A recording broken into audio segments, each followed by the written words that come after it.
Year-long Bible reading, Day 89, 1 Samuel, chapter 25 through chapter 27. Chapter 25. Now Samuel died, and all Israel assembled and mourned for him, and they buried him in his house at Ramah. Then David rose and went down to the wilderness of Paran, and there was a man in Maon whose business was in Carmel. The man was very rich. He had 3,000 sheep and 1,000 goats. He was shearing his sheep in Carmel. Now the name of the man was Nabal, and the name of his wife Abigail. The woman was discerning and beautiful, but the man was harsh and badly behaved. He was a Calebite. David heard in the wilderness that Nabal was shearing his sheep. So David sent 10 young men, and David said to the young men, "Go up to Carmel, and go to the Nabal, and greet him in my name. And thus you shall greet him. Peace be to you, and peace be to your house, and peace be to all that you have. I hear that you have shearers. Now your shepherds have been with us, and we did them no harm, and they missed nothing all the time they were in Carmel. Ask your young men, and they will tell you. Therefore, let my young men find favor in your eyes, for we have come on a feast day. Please give whatever you have and at hand to your servants and to your son David." When David's young men came, they said all this to Nabal in the name of David. And then they waited. And Nabal answered David's servants, "Who is David? Who is the son of Jesse? There are many servants these days who are breaking away from their masters.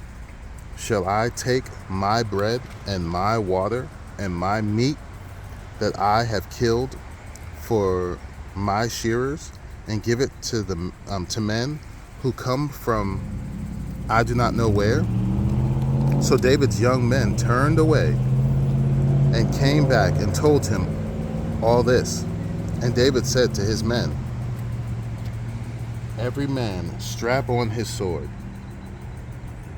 And every man of them strapped on his sword. David also strapped on his sword. And about 400 men went up after David, while 200 remained with the baggage. But one of the young men told Abigail, Nabal's wife, "Behold, David sent messengers out of the wilderness to greet our master, and he railed at them. Yet the men were very good to us, and we suffered no harm, and we did not miss anything when we were in the fields as long as we went with them. They were a wall to us, both by night and by day. All the while we were with them keeping the sheep. Now, therefore, know this, and consider what you should do. For harm is determined against our master and against all his house. And he is such a worthless man that one cannot speak to him."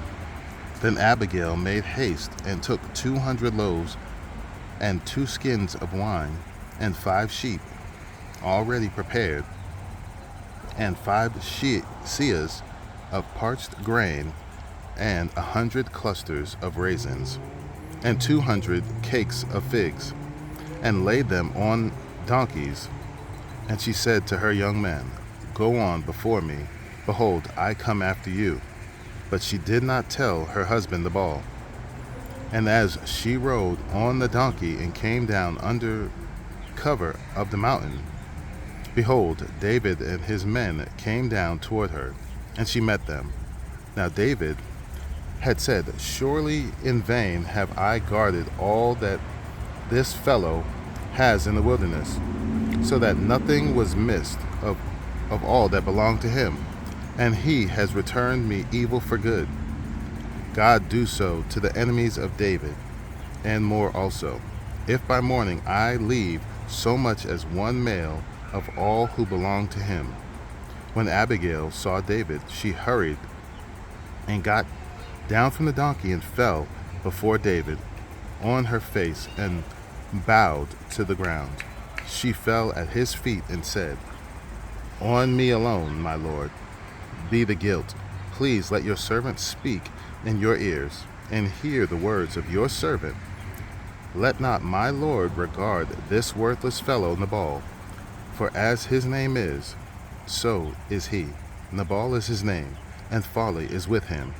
But I, your servant, did not see the young men of the Lord, whom you sent.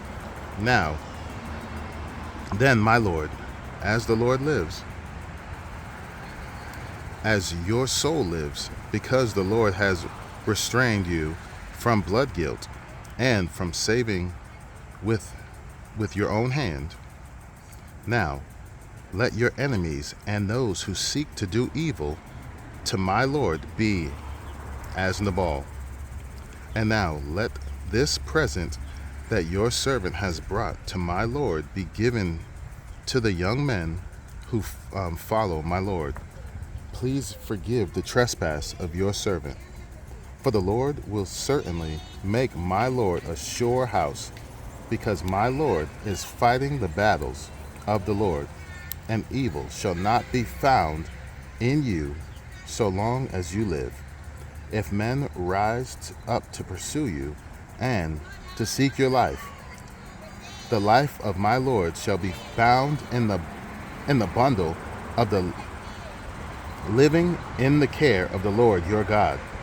And the lives of your enemies he shall sling out as from the hollow of a sling. And when the Lord has done to my Lord according to all the good that he has spoken concerning you, and has appointed you princes over Israel, my Lord shall have no cause of grief or pangs of conscience for having shed blood without cause, or for my Lord taking vengeance himself. When the Lord has dealt well with my Lord, then remember your servant."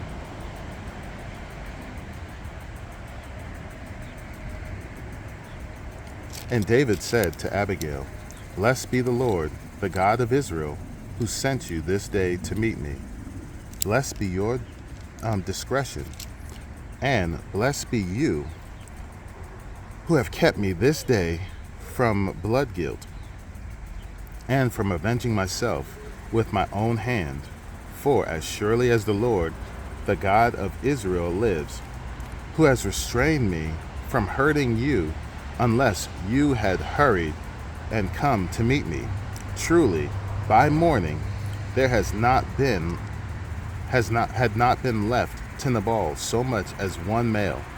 Then David received from her hand what she had brought him, and he said to her, "Go up in peace to your house. See, I have obeyed your voice, and I have granted your petition." And Abigail came to Nabal, and behold, he was holding a feast in his house, like the feast of a king, and Nabal's heart was merry within him, for he was very drunk. So she told him nothing at all until the morning light. In the morning, when the wine had gone out of Nabal, his wife told him these things, and his heart died within him, and he became as a stone. And about 10 days later, the Lord struck Nabal, and he died.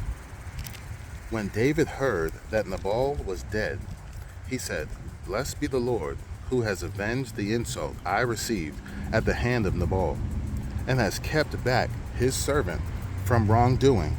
The Lord has returned the evil of Nabal on his own head." Then David sent and spoke to Abigail to take her as his wife. When the servants of David came to Abigail to Carmel, they said to her, "David has sent us to you to take you to him as his wife." And she rose and bowed with her face to the ground and said, Behold, your handmaid is a servant to wash the feet of the servants of my Lord. And Abigail hurried and rose and mounted a donkey, and her 5 young women attended her. She followed the messengers of David and became his wife. David also took Ahinoam of Jezreel, and both of them became his wives. Saul had given Michal, his daughter, David's wife, to Palti, the son of Laish, who was of Gallim. Chapter 26. Then the Zephites came to Saul at Gibeah, saying, Is not David hiding himself on the hill of Hakilah, which is on the east of Jeshimon? So Saul arose and went down to the wilderness of Ziph with 3,000 chosen men of Israel to seek David in the wilderness of Ziph. And Saul encamped on the hill of Hakilah, which is beside the road on east of Jeshimon. But David remained in the wilderness. When he saw that Saul came after him into the wilderness, David sent out spies and learned that Saul had come. Then David rose and came to the place where Saul had encamped, and David saw the place where Saul lay, with Abner the son of Ner, the commander of his army. Saul was lying within the encampment, while the army was encamped around him. Then David said to Ahimelech the Hittite, and to Joab's brother, Abishai, the son of Zeruiah, Who will go down with me into the camp to Saul? And Abishai said, I will go down with you. So David and Abishai went to the army by night, and there lay Saul sleeping within the encampment, with his spear stuck in the ground at his head. And Abner and the army lay around him. Then said Abishai to David, God has given your enemy into your hand this day. Now please let me pin him to the earth with one stroke of the spear, and I will not strike him twice. But David said to Abishai, Do not destroy him, for who can put out his hand against the Lord's anointed and be guiltless? And David said, As the Lord lives, the Lord will strike him, or his day will come to die, or he will go down into battle and perish. The Lord forbid that I should put out my hand against the Lord's anointed. But take now the spear that is at his head and the jar of water, and let us go. So David took the spear and the jar of water from Saul's head, and they went away. No man saw it or knew it, nor did any awake, for they were all asleep, because a deep sleep from the Lord had fallen upon them. Then David went over to the other side and stood far off on the top of the hill, with a great space between them. And David called to the army and to Abner the son of Ner, saying, Will you not answer Abner? Then Abner answered, Who are you who calls to the king? And David said to Abner, Are you not a man who is like you in Israel?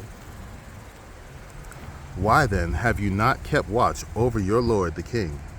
For one of the people came in to destroy the king, your lord. This thing that you have done is not good. As the Lord lives, you deserve to die, because you have not kept watch over your lord, the Lord's anointed. And now see where the king's spear is, and the jar of water that was at his head. Saul recognized David's voice and said, Is this your voice, my son David? And David said, "It is my voice, my lord, O king." And he said, "Why does my lord pursue after his servant? For what have I done? What evil is on my hands? Now therefore let my lord the king hear the words of his servant. If it is the Lord who has stirred you up against me, may he accept an offering. But if it is men, may they be cursed before the Lord. For they have driven me out this day, that I should have no share in the heritage of the Lord, saying, Go, serve other gods. Now, therefore, let not my blood fall to the earth away from the presence of the Lord. For the king of Israel has come out to seek a single flea, like one who hunts a partridge in the mountains." Then Saul said, "I have sinned. Return, my son David, for I will no more do you harm, because my life was precious in your eyes this day. Behold, I have acted foolishly and have made a great mistake." And David answered and said, "Here is the spear, O king. Let one of the young men come over and take it.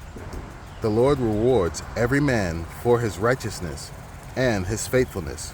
For the Lord gave you into my hand today, and I would not put out my hand against the Lord's anointed. Behold, as your life was precious this day in my sight, so may my life be precious in the sight of the Lord, and may he deliver me out of all tribulation." Then Saul said to David, "Blessed be you, my son David. You will do many things and will succeed in them." So David went his way, and Saul returned to his place. Chapter 27. Then David said in his heart, "Now I shall perish one day by the hand of Saul. There is nothing better for me than that I should escape to the land of the Philistines. Then Saul will despair of seeking me any longer within the borders of Israel, and I shall escape out of his hand." So David arose and went over, he and his 600 men who were with him, to Achish, the son of Maoch, king of Gath. And David lived with Achish at Gath, he and his men, every man with his household, and David with his 2 wives, Ahinoam and Jezreel, and Abigail of Carmel, Nabal's widow. And when it was told Saul that David had fled to Gath, he no longer sought him. Then David said to Achish, "If I found favor in your eyes, let a place be given me in one of the country towns, that I may dwell there. For why should your servant dwell in the royal city with you?" So that day Achish gave him Ziklag. Therefore Ziklag has belonged to the kings of Judah to this day. And the number of the days that David lived in the country of the Philistines was 1 year and 4 months. Now David and his men went up and made raids against the Geshurites, the Girzites, and the Amalekites, for there were the inhabitants of the land from of old, as far as Shur, to the land of Egypt. And David would strike the land, and would leave neither man nor woman alive, but would take away the sheep, the oxen, the donkeys, the camels, and the garments, and come back to Achish. When Achish asked, "Where have you made a raid today?" David would say, "Against the Negeb of Judah," or "against the Negeb of the Jerahmeelites," or "against the Negeb of the Kenites." And David would leave neither man or woman alive, to bring news to Gath, thinking, lest they would tell about us and say, "So David has done." Such was the custom all the while he lived in the country of the Philistines. And Achish trusted David, thinking, he has made himself an utter stench to his people Israel. Therefore he shall always be my servant.